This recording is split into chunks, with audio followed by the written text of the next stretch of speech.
You see that roofer up there? Okay. Just he's on a harness, okay, and they got roof jacks on the roof, so he's able to climb up the steep roofs, right, and work on it. Not easy work, okay. It's hard work, and wow, he's put on a weather membrane up there, okay. It's the gray color, and you know these guys, okay, like the work is hard, okay, and you know if you're not willing to pay these guys top dollar, right, you know, for their work, you know, they'll just say, you know, take a hike or see you later, okay, because you know, whatever temperature is on the ground, it's usually about 10 to 15 degrees hotter on the roof, okay, and you know, I've done some roofing before, and you know, it's not easy work. Like, look at that guy in the corner, for example, right? Okay. You know, he's in a really tight crawl space, right? I'm sure it's not easy standing in that corner where he is, okay? Because whatever roofing material they're putting on the roof, okay, the weather barrier underneath, okay, if water were to get underneath the roofing shingles, okay, that waterproof water barrier will prevent the water from getting in. And you know, it's quite important that, you know, these guys, okay, they do a good job and they know what they're doing, okay, because this is skilled work, okay, and it's not easy standing on a slope roof, okay. You know, you have to pay these guys top dollar, okay, especially if they're skilled at this work, okay. Like, they're not going to do it for cheap, okay. Like, that's one thing I noticed about some of the vinyl window companies I was with, okay.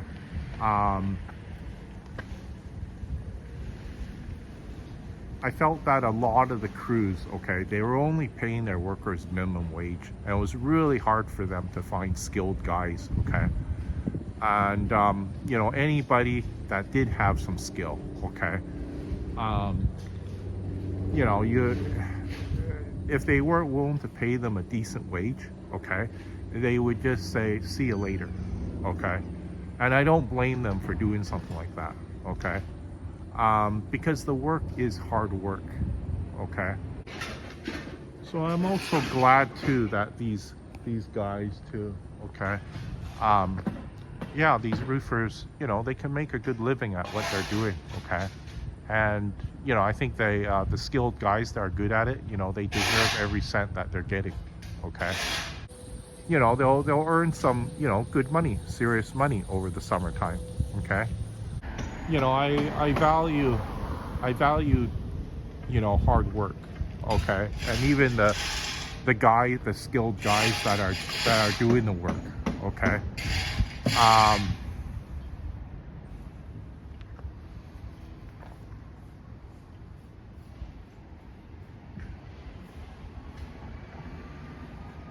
Just gonna go around back, just see their setup a bit in the back.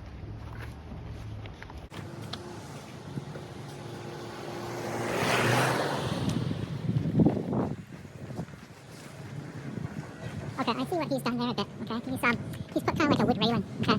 And, okay, I'm not sure if you can see him right there. He's kind of right there behind the branch a bit, okay? But you can see him, you know, putting down the weather barrier on the roof, okay? And, wow, it looks like a really awkward position for him.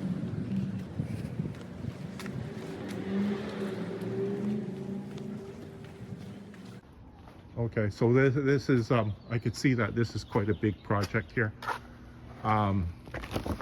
So you see what they've done here, okay?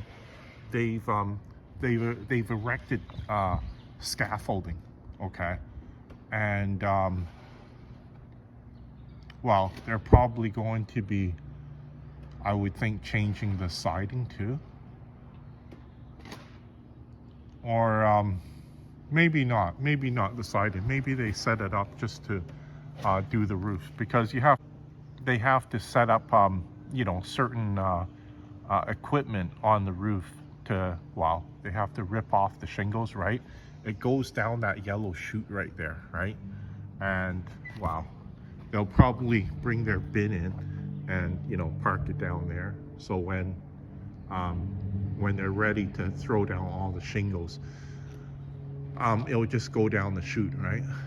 But one thing I think of too is, they're not going to want to put too much weight on the scaffolding itself, okay? Because I think it will be kind of dangerous too, right? Hi there. Doing the entire roof here? Yeah, what are you doing? I just what is it? I just have a YouTube channel. I used to do some roofing before, so I just like to just film some people doing their work. So I'll put it on my YouTube channel. Oh, okay. Yeah. Can I get your channel name? Or? Yeah. So it's Rick Melon Man. So Rick space Melon MELON space Man MEN. Rick Melon? Rick Melon Man. Rick Melon Man. Yeah. Rick Melon Man. So I talk about a lot of different things in my YouTube channel, okay? Because I have my own company. It's called Ours Vinyl Windows. So I've installed a lot of vinyl windows and patio doors all around the city too, right? Yeah. So I have a lot of my videos in that channel as well too. Okay. Is it pretty popular? How many? I got about 120 subscribers, but there is quite a few people that watch my videos. People like watching this? Yeah, because what is it? I create a title for the video, right? And maybe the title is roofing a big roofing project, right? So anytime people Google search it, okay, they might see the video come up and then they'll watch it, right? Yeah. But your company is doing a window. Yeah. Okay. But your company name from? Yeah. So Rick. I do a lot of other handyman work too, okay? But vinyl windows and vinyl windows and patio doors is my specialty. Yeah. So also too, like, okay, Rick Melon. just yesterday and the day before yesterday, I was cleaning out a customer of mine, his gutters, and pressure washing his house and the walkway around his house in Surrey. Okay. Yeah. So I do pressure washing jobs too, right? Okay. Yeah. Almost similar. We're doing same. I Yeah. do the vinyl decking. Oh, okay. Welding, vinyl, construction, renovation inside. Oh, okay. Do you have a car? My car, not yet. Oh, okay. Well, let's see. Now I'm Or doing- you can send me an email. Because my email is on the. You don't have to keep mine. I'm busy for roofing this couple of years. Oh, I'm okay. learning roofing. After this year, I go back to my own business, doing everything. So. Oh, okay. So you've have you been roofing for quite a long time now? How many years? No, this is my second year, but 2 years is enough because I have more than 10 years of construction experience. So. Oh, okay. And my boss is super guy. Oh, okay. Doing roofing for more than 20 years. So. Yeah. No, that's good that your boss has got like 20 years experience, because in my videos too, right? I talk about how there's a lot of guys out there who just do not have the experience in whatever construction work that they're doing. Because when I was working in the vinyl window industry, I came across a lot of guys that just didn't have the experience, but they're waterproof. yeah, but they were trying to do the work. They were trying to go out and install vinyl windows and patio doors, but they had less than less than a few months experience. Okay, yeah, I know it's too short. Yeah, so you have your how many guys or? I got a small crew. Okay, I have about 1 or 2 guys that I use for some of the big jobs. Okay, but you're not doing the siding, right? You're just doing the roof, or? Yeah. I was watching the guy on the front. Like, I see that he has the harness on, okay, and he was climbing up the steep roof, right? And he was putting the weather membrane, on top of the roof, right, before the shingles go down. So I was explaining that in my YouTube video, right? And actually, the torch guy is coming after. yeah. So Yeah, you're probably getting. I thought you were the inspector or something. Oh, no, Wait, no. something. You're probably getting. What is it? Quite busy, eh? Just admiring your work. I got a YouTube channel, so I was just talking about the roofing guys. Yeah, and well, like I mean, I'm involved in construction too. Like my company is called Ars Vinyl Windows. So I've done a lot of vinyl windows and patio doors for people's homes around the city, right? But I was just saying in my video that this work is not easy to do, okay? You know, you're working on a steep roof, you have to use roof anchors, and yeah, you know, you have to be skilled in doing this sort of work, right? You have to be fit too, right? Yeah. Yeah.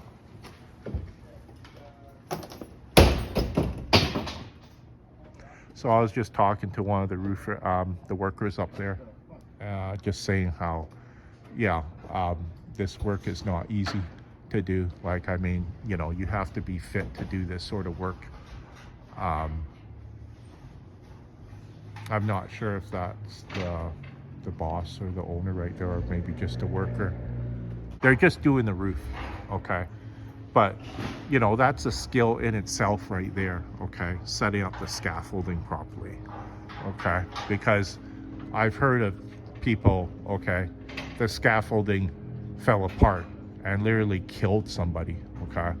I even remember a boss of mine that I worked for a long time ago. He was on the scaffolding that somebody else has set up. And this is a house, okay? And apparently when he was up it, the scaffolding fell apart on him, okay? He fell into the stairwell, okay? He got really badly hurt. I think he was in a coma for like 4 days, okay? But he could have easily have lost his life, okay? Because the guys that are good at doing this sort of work, yeah, like I say, they can earn good money, okay? And, you know, if you're a skilled worker, okay, and the boss is not willing to pay you, you know, top dollar for your work, you know, a lot of these guys would just start laughing at them or just say, you know, take a hike. You can say for certain, yeah, you know, those guys up there putting the weather membrane up there or even putting the shingles up there, no, they're not making minimum wage, okay? You know, if they're doing it for minimum wage, okay, they're either, I don't know, just not that bright because, you know, they just do not know the industry that they're in, okay? Doing vinyl windows and patio doors, okay? Yeah, there was a lot of heavy lifting. And, you know, I got kind of salty when some of these bosses out there that I met in the vinyl window company, they're only willing to pay minimum wage. And, you know, it's kind of a, I think about it now, it's kind of like a laugh a bit, you know, like, I mean, a lot of the guys, yeah, you know, if they knew that they were good at what they were doing, okay, you know, they would not do it for cheap, okay. I knew what the manager was up to, right? You know, he was sending me out to help out the installers, you know, doing the work for minimum wage, right? And one worker that I had before, Brian, he was telling me how, you know, this worker who was working on a big project, okay, I think it was related to Olympics, okay, after he finished his shift, okay, you know what he done? He packed up a lot of the cordless power tools and he put them in his bag and then he went home with it, okay? And, you know, they caught it on because they were trying to figure out what the hell happened to the tools, right? And they looked back at the camera and they noticed, yeah, he was taking the tools. And then they asked him, why did you take the tools? He goes, well, I thought I wasn't going to get paid, so I packed up the tools and left with it. So I don't blame the guy for doing something like that. Like, I mean, if you already own a money from, you know, some previous weeks where you didn't pay the guy, you know, and now he packs up the tools, okay, and he walks away with them, no, I don't blame him for what he done. Because, you know, it's just a kind of like insurance policy that, you know, if you don't pay me, then, you know, at least I got your tools. Okay. Like I know that, you know, there's some bosses out there that will get really pissed from something like that, right? And they'll start shouting, they'll start swearing, but, you know, to hell with those guys, right? Like, I mean, maybe you should pay your workers, right? Well, to make a long story short, I even took one of my previous bosses before to just the labor board, okay? And he was talking a whole bunch of nonsense stuff. And the person, you know, that was at our meeting, okay? You know, she could see the silly stuff that he was saying, okay? Anyways, to make a long story short, she ruled in my favor. And, you know, I got a wage settlement from the guy. And, you know, it's just some of the really stupid things he was saying. It was so stupid that it's even, it's kind of laughable if I mentioned it, you know, to you in this video, okay? Just some of the things that he was saying. And she could see how, well, stupid he was acting, okay? So, you know, for you guys out there that are, well, doing that sort of stuff, like, I mean,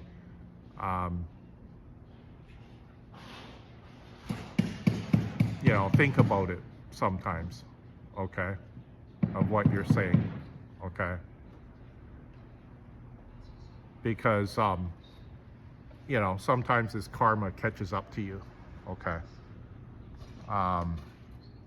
Like I told you about my boss, a previous boss that I had, Sam and Alice, okay, they had a vinyl window company, and they were ripping up, contracts that they made with their contractors and even salesmen, okay? When Sam took over the vinyl window company, within a year and a half, the company was going to bankruptcy. That's how crooked he was running his company, okay? So I'm making these videos for educational purposes too, okay? Because you have to remember, yeah, sure, you know, we live in a major city here with lots of people, okay? But the word gets around, okay? Because, what is it? The vinyl window industry is not huge, okay? Like, I mean, you'll meet guys in the industry that have worked for this company or that company, okay? They work for different sorts of, co-workers too. And they spread these stories too, okay? So, you know, you have the reputation of, well, kind of like being a crook in the city, right? If you're running your company like that, okay? And, you know, the people in the industry, okay, that are working as glazers, okay? You know, they'll you know, tell their coworkers, or they'll talk about it and they say, you know, avoid that company because, you know, they've done such and such, right? So it's not good, okay? You know, doing business those certain ways, right? That is, you know, just very crooked, right? You might get away with it, you know, make an extra, what, $100, $200, maybe even $1,000, okay? But maybe somewhere down the line, okay, in the future, you know, somebody sues your ass, okay? You know, I don't feel sorry for Sam and Alice, you know, their company going to bankruptcy, okay? Like, I mean, Sam knew what he was doing, okay? He probably told his wife too what he was doing too, okay? And she probably gave him shit for it too, okay? Just saying something along the line of, you know, you're an idiot, okay? You know, doing something like that. You know, now she doesn't have a job anymore, okay? You know, they had to sell the warehouse. You know, they didn't even own the warehouse for that long, probably less than 5 years. And then Sam ran into bankruptcy, right?